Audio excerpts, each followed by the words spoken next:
Welcome to the Kickstart Your Coaching Edge podcast, where it's all about getting real around all things coaching. And what we know for sure is that what got you here won't get you there. You can't see the spinach in your own teeth. And finally, hang on, because this one's really deep. Once you realize that you are the traffic, everything makes complete and unadulterated sense. Hey. All right. So we are here with another episode focused on trust, such a foundational component that could be talked about for years. But we're going to talk a little bit about what we call the trust equation. And we're not going to talk about it for years, just the next couple of minutes. And so when Jen and I do these podcasts, obviously, you know, we read a lot, we research a lot, we have different conversations. And what popped up for us when we were finishing up this section was the trust equation. And it's something that was actually first introduced in the year 2000 by a guy named David Maister. And I'm not sure if I'm pronouncing his name right, but it's Maister. And the book is called The Trusted Advisor. And he talks about this trust equation. Love it.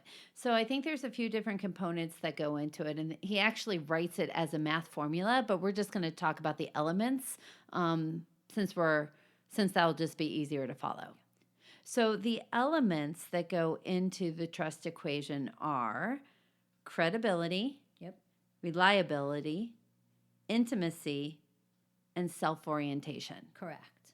So the equation is trust equals credibility plus reliability plus intimacy divided by self-orientation.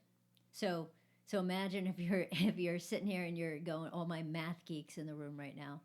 If you're thinking of it like, so in the parentheses, right, it's T equals, and then you put the parentheses C plus R plus I, and then you close the parentheses, divided by SO, the self-orientation. So that part is the self-awareness and focus, and that's whether you're focused on yourself or you're focused on other people. So the interesting thing about this equation is that it's if you give each of these components of trust a numeric value, you're going to then get an average score of what that trust really is. So here's an example. So let's just say that you just started working with this woman, I don't know, Jill, for the first time. And after a few weeks, your impression of Jill is that she's smart, she's well-informed, she's on time. However, you don't really know Jill that well. And what you do see of Jill, she's like, not really listening too much. And she's just kind of, yesing people. And she interrupts people. Like people in the middle of their sentences, and boom, Jill needs to jump in there. So if I was going to attach numerical ratings to Jill, I would say, okay, credibility, we're going to do a scale from 1 to 10. So credibility, Jill is, let's say, an 8 out of 10. Reliability, we're going to give her a 7. Intimacy, I'm going to give her a... It's funny, Jen, because I was going to say I was going to give her a 5, but that's like 2 on the fence. So I would give her a 4.5. And then the self-orientation, right, she's a little bit more focused on herself, is I would give her an 8 out of 10. So here, we're going to do trust equals 8 plus 7, and plus 4.5. Yeah, way to make it way to make it hard. Go ahead. 8. Okay, so let's just give her the 5 then. Okay. So 8 plus 7 plus 5 divided by 8 is 2.5. And the highest number that you can get here is like a 30. So the thing is that I think that Jill knows her stuff. She meets deadlines. And I kind of think I could trust her what I say. But my overall trust in her is low because she doesn't listen. She doesn't seem like she's on board. And I almost kind of feel like she's not paying attention. Like she's just not, I'm not building any, here it is. I'm not building any emotional trust with Jill. Exactly. And because it's the intimacy. So, right, when you explain Jill and how that's showing up, the credibility, reliability makes sense. The intimacy is we're in this together. We are maybe working towards a solution together. We're both involved. When I hear things like doesn't listen or interrupts, right? Those are going to be the areas where that intimacy is not there. Right. And now it's interesting, right? So let's take let's just say I have another person that I'm working with. And let's just call him Don. Excuse me, people.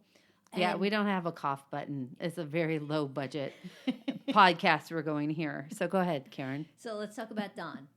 He's smart. He's well informed. Sometimes he's late. He does keep sensitive information. He's really aware of other people, but credibility-wise, let's say I'm going to give Don an 8.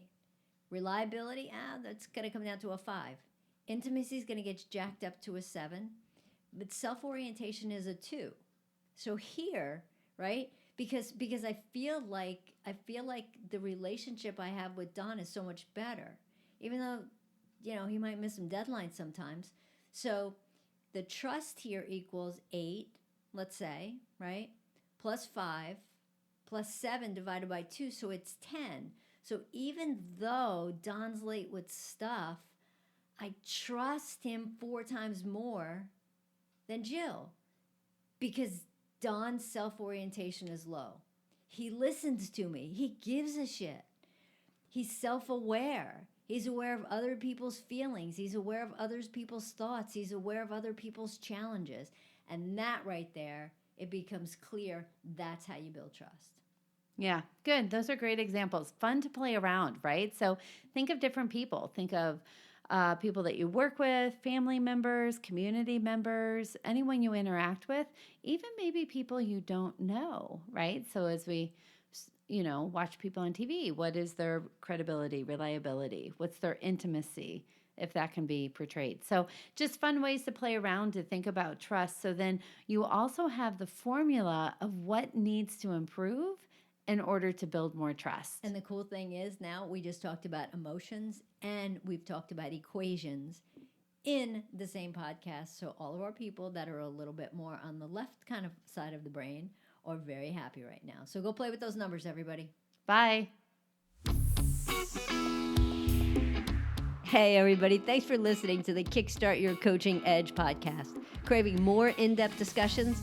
Check out the Get Real Inner Circle with our no BS in-crowd of coaches. Join live coaching discussions, breakdowns of coaching calls, and have some fun while you're at it. You're going to want to go to kickstartyouredge.com/inner circle. It's time to get real.